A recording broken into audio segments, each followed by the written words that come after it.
So, Regents Exam 1, question number 23. Which quadratic function has the largest maximum over the set of real numbers? So, over the set of real numbers, they're just saying, hey, this function is a real function and our solutions are real numbers. So, that's not really anything we need to focus on, just the fact that they're stating that's the case. Our concern is we want to know what the maximum is for these functions. Now, when we talk about a maximum, we're never talking about the x value. We're talking about the y value. We're looking it up and down because generally for a lot of these functions, x could be anything. So we could put in any number close to infinity for a maximum for x, but we need to find out the value of y. So what's the highest y value? So these first two, these are functions that I'm just going to graph in the calculator. So I'll grab my calculator, home screen, new document, say no to drugs. Add a graph page. So the first function, negative, our negative key's down here, right? X squared. And I like being back on the baseline when I put in the squared. I like the squared key. Plus 2x plus 4.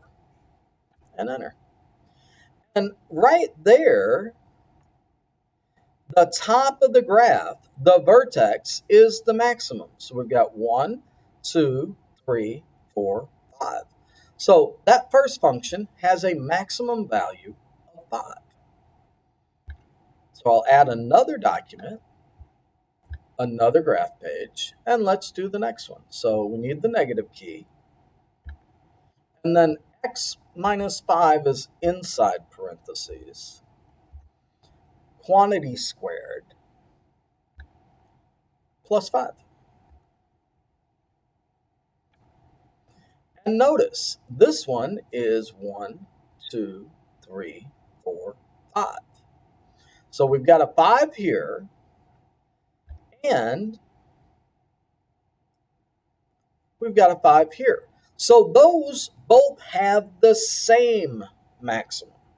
So 5 should not be the answer if both of these have a maximum value of 5. So I need a y value bigger than 5. So notice, when I look at this table, the one at the bottom, the biggest y value I have is 3. And here's the tricky part.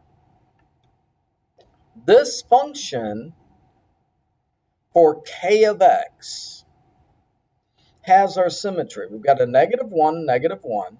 We've got a 3 and another 3. We've got a 5 and another 5.